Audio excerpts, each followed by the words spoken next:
নির্জন রাস্তা দিয়ে যাচ্ছি, হঠাৎ মনে হলো কেউ পেছন দিয়ে আসছে। হঠাৎ পেছন ফিরে একজন রাস্তা আটকিয়ে দাঁড়ায়। কি ব্যাপার, কে আপনি? আমার রাস্তা আটকিয়ে দাঁড়িয়ে আছেন কেন? আমার কথা শুনে সামনে থাকে উনি বললেন, এই রাতের বেলা তুই একা, তোকে ভয় দেখাবো, এই রাস্তা আটকিয়ে দাঁড়িয়ে আছি। মানে কি বলেন? কে আপনি? সামনে আসুন, অন্ধকারে আপনার মুখ দেখতে পাচ্ছি না, পিছনে ফিরেন। আমার কথা শুনে সামনে থাকা উনি পেছন ফিরতে চমকে উঠে বললাম, ও বাবা, আপনি কে?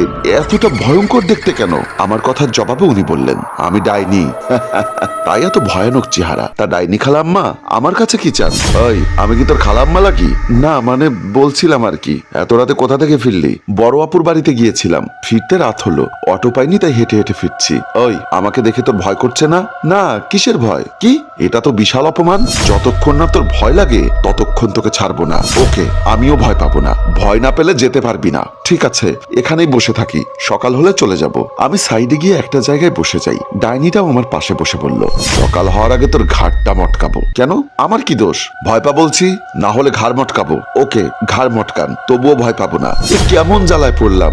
ওই, ভয় পাবি নাকি রক্ত খাবো তোর? ভয় পাবো না। উফ, আমি কি করলে ভয় পাবি বলতো? কিছু না, আপনাকে দেখে ভয় না আসলে কি করব? থাকুন, আমি চলে গেলাম বলে উঠে রওনা দিলাম। সেও পিছু পিছু উঠে আসে, আবারও পট আটকিয়ে বলল, কি চলে যাবি? ওকে যা। ডাইনির কথা শুনে হাঁটতে হাঁটতে বাড়ির দিকে যেতে লাগলাম, কিন্তু হঠাৎ খেয়াল করলাম, এ কি, আমি ঘুরে ফিরে এক জায়গাতেই আসছি কিভাবে বারবার? আমার এরকম কাহিনী দেখে ডাইনি হাসতে হাসতে বলল, কি বাড়ি যাবি না? যা, যেতে পারলে তো। আমাকে যেতে দিন বলছি, না হলে আপনার সাদা সাদা চুলগুলোতে আগুন ধরিয়ে দিব। আমার কথা শুনে ডাইনি হাহা করে হেসে বলল, কি, আমার চুলে আগুন ধরিয়ে দিবি? তুই নড়াচড়া করতে পারলে তো দেখ চেষ্টা করে। হ্যাঁ ঠিকই তো, ওই ডাইনি খালাম্মা আমাকে কি করলেন? আরে বরফের মতো শক্ত হয়ে গেলাম কি করে? নড়াচড়া করতে পারছি না কেন? ও মাগো, এখন বল, আমাকে দেখে ভয় পাচ্ছিস? না, ভয় পাই না, দাঁড়া, ভয় পাওয়ার ব্যবস্থা করছি। তোর সামনে একটা বড় সাপ নিয়ে আসবো। কিন্তু আমি তো সাপ ভয় পাই না একেবারে। তাহলে কিসে ভয় পাস? জানি না, আমার ভয় না আসলে আমি কি করব? দেখ, আমার দিকে দেখ। আরে আমি ডাইনি, ভূত আমি। আমার ভয়ানক চেহারা দেখে কি তোর ভয় লাগছে না? কেন ভয় লাগে না? ভয় না পেলে আজকে বাড়ি ফিরতে পারবি না। বললেই হলো, কিছুক্ষণ পর তো সকাল হবে, তখন তো লোকজন আসবে, তখন চলে যাব। আমি আবারও মাটিতে বসে যাই। ডাইনি পাশে বসে বলল, ততক্ষণ পর্যন্ত থাকতে পারলে তো এক্ষুনি তোকে মেরে তোর রক্ত খাবো। এই না, আমার কাছে আসবেন না বললাম, কাছে আসলে প্রস্রাব করে দিব। দে, মেশিন কেটে দিব, প্রস্রাব বের হবে না। ওই না, এটা করবেন না। আচ্ছা, এত মানুষ থাকতে আমাকে কেন ভয় দেখাতে হবে আপনার বলুন? তোকে একা পেলাম তাই ভয় দেখাতে ইচ্ছা করছে। আর একটা কারণ আছে অবশ্য। আবার কি কারণ? তোকে ভালো লেগেছে, জামাই বানাবো তোকে। কি, আপনি তো ডাইনি, আমার থেকে অনেক বড় ছেলের বয়সী ছেলেকে বিয়ে করবেন? আরে পাগল, আমার জামাই না, আমার মেয়ের জামাই। আমার মেয়ের সাথে বিয়ে দিব তোকে। কি, সত্যি নাকি? আমি তো মানুষ, আপনার মেয়ে ডাইনি, কেমনে কি? মানুষ তাতে সমস্যা নেই, আমি তবুও রাজি। তুই কি হবি কমলার স্বামী? কমলাকে? আমার মেয়ের নাম কমলা, তোর হবু বউ। কমলা হোক বা আপেল হোক, আমি কোনো ডাইনিকে বিয়ে করতে পারবো না। ওই, সাবধানে কথা বলো। তোমাকে আমার ভালো লেগেছে, তাই আমার মেয়ের সাথে বিয়ে দিতে চাচ্ছি। বিয়ে করো, এটাই ভালো হবে। কেন, দুনিয়াতে মেয়ের অভাব পড়েছে নাকি যে ডাইনিকে বিয়ে করতে হবে? আমি যাচ্ছি বলে আবারও উঠে হাঁটা শুরু করলাম। এমন সময় পেছন ফিরে দেখি আরেকটা ডাইনি। এটা দেখে ডাইনি বলল, ওই দেখ, আমার মেয়ে এসে গেছে। ও মাঘো, এ তো আপনার থেকেও ভয়ঙ্কর দেখতে, একে নাকি আমি বিয়ে করব? আরে না বাবা, আমরা ডাইনি তাই এরকম ভয়ঙ্কর রূপ নিয়ে থাকি, ও ভয়ঙ্কর না। এই কমলা, সুন্দর রূপে আয় তো, ও তোকে দেখে ভয় পাচ্ছে। ডাইনির কথা শুনে ওনার মেয়ে সুন্দর একটা রূপ নিয়ে আমার দিকে তাকিয়ে ডাইনিকে বলল, ও মা, এটাকে দেখে তো মানুষ মনে হচ্ছে। হ্যাঁ, ও মানুষ, আর জানিস, ওকে আমার ভীষণ পছন্দ, আমি ওর সাথে তোর বিয়ে দিব। উফ, তাই মা, কত সুন্দর দেখতে। মা, ও মা, আমি ওর রক্ত খাবো। না মা, এসব বলতে নেই, ও তো স্বামী হবে, ওর রক্ত খাওয়া যাবে না। তোকে তো কালকে গরুর রক্ত খাওয়ালাম, এতেও কি পেট ভরলো না? তাহলে ওর কলিজাটা বের করে খাই। ওই চুপ, আমার রক্ত খাবে, কলিজা খাবে, দাঁত ভেঙে দিব। ওর কথায় কিছু মনে করো না, ও এখনো ছোট মানুষ। ওই স্বামী, তোমার নাম কি?